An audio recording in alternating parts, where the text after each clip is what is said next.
Hebreus capítulo 9. O sacrifício do santuário, por causa de suas imperfeições, deviam repetir-se, mas o de Cristo é único, porque é perfeito.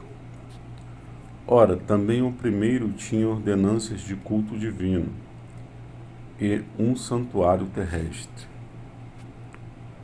Tinha um santuário terrestre, não tem mais. Aquilo que Cristo falou. Só que hoje a gente muda algumas coisinhas, transfere para depois da cruz, mas os verdadeiros adoradores adorarão em espírito e verdade, não é nem aqui nem ali, mas adorarão em espírito e verdade. Porque um tabernáculo estava preparado, o primeiro em que havia o candeeiro e a mesa e os pães da proposição, ao que se chama o santuário. Mas depois do segundo véu estava o tabernáculo que se chama o Santo dos Santos, que tinha incensário de ouro e a arca do concerto, coberta de ouro toda em redor, em que estava um vaso de ouro que continha o maná, e a vara de Arão que tinha florescido, e as tábuas do concerto. E sobre a arca, os querubins da glória, que faziam sombra no propiciatório, das quais coisas não falaremos agora particularmente. Ora, estando essas coisas assim preparadas, a todo o tempo entravam os sacerdotes no primeiro tabernáculo, cumprindo os serviços.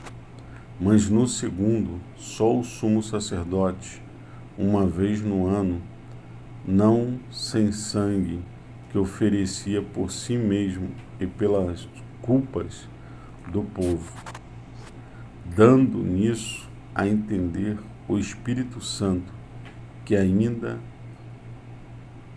o caminho do santuário não estava descoberto, enquanto se conservava em pé o primeiro tabernáculo. Isso é interessante. Dando nisso a entender o Espírito Santo que ainda o caminho do santuário não estava descoberto, enquanto se conservava em pé o primeiro tabernáculo.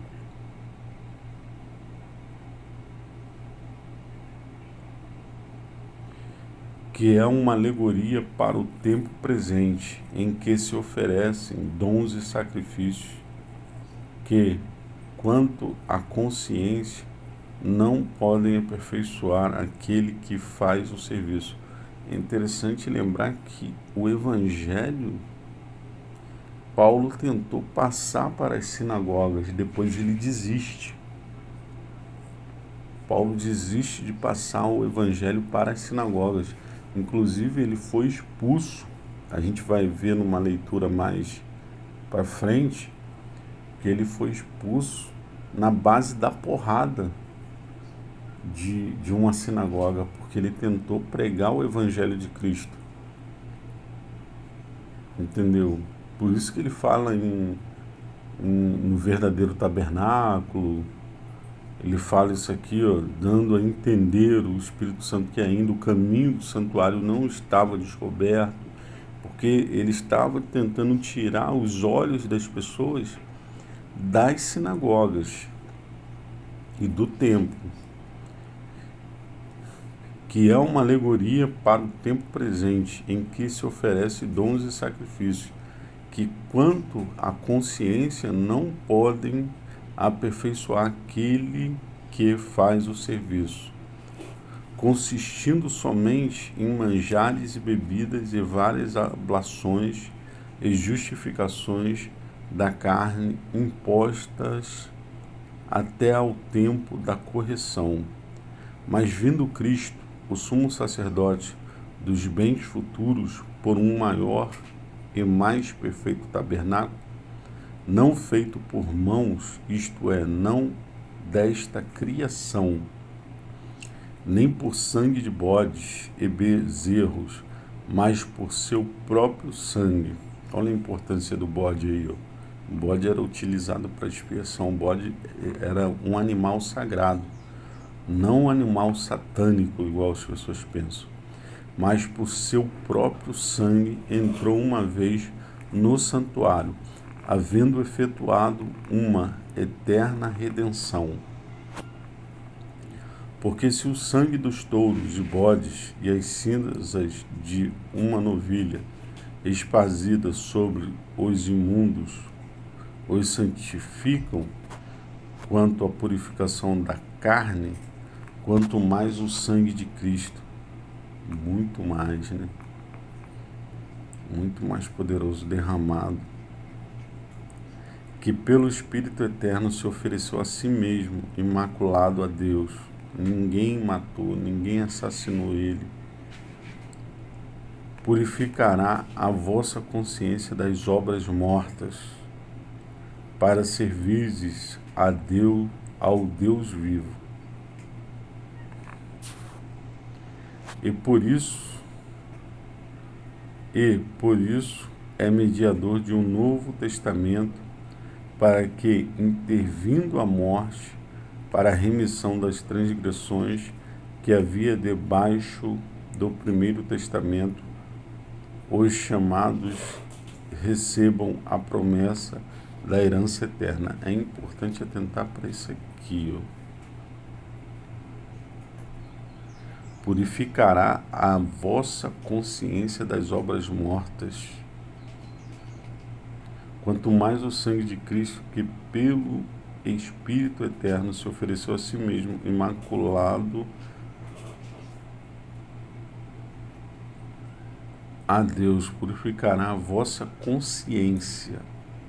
Purificará a vossa consciência, não a carne, a vossa consciência das obras mortas, para servirdes ao Deus vivo. É bom atentar para isso aí. Porque onde há testamento, necessário é que intervenha a morte do testador. Porque um testamento tem força onde houver morte, ou terá ele algum valor enquanto o testador vive. Pelo que também o primeiro não foi consagrado sem sangue, porque havendo Moisés anunciado a todo o povo todos os mandamentos segundo a lei, tomou o sangue dos bezerros e dos bodes com água lã púrpura e isopo, e aspergiu tanto o mesmo livro como todo o povo, dizendo: este é o sangue do testamento que Deus vos tem mandado. E semelhantemente aspergiu com sangue o tabernáculo e todos os vasos do ministério. E quase todas as coisas segundo a lei se purificam com sangue, e sem derramamento de sangue não há remissão, de sorte que era bem necessário que as figuras das coisas que estão nos céus assim se purificassem, mas as próprias coisas celestiais com sacrifícios melhores do que estes.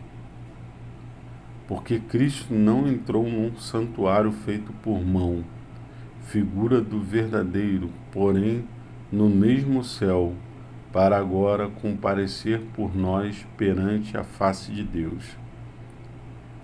Nem também para a si mesmo se oferecer muitas vezes, como o sumo sacerdote cada ano entra no santuário com sangue alheio. Se ofereceu não muitas vezes, mas uma só vez. Como Abraão foi abençoado apenas uma vez. Doutra maneira, necessário lhe fora padecer muitas vezes, desde a fundação do mundo, mas agora, na consumação dos séculos, uma vez se manifestou para aniquilar o pecado, pelo sacrifício de si mesmo. E como aos homens está ordenado morrer uma vez, vindo depois disso o juízo, assim também Cristo oferecendo-se uma vez para tirar os pecados de muitos, aparecerá a segunda vinda de Cristo aí.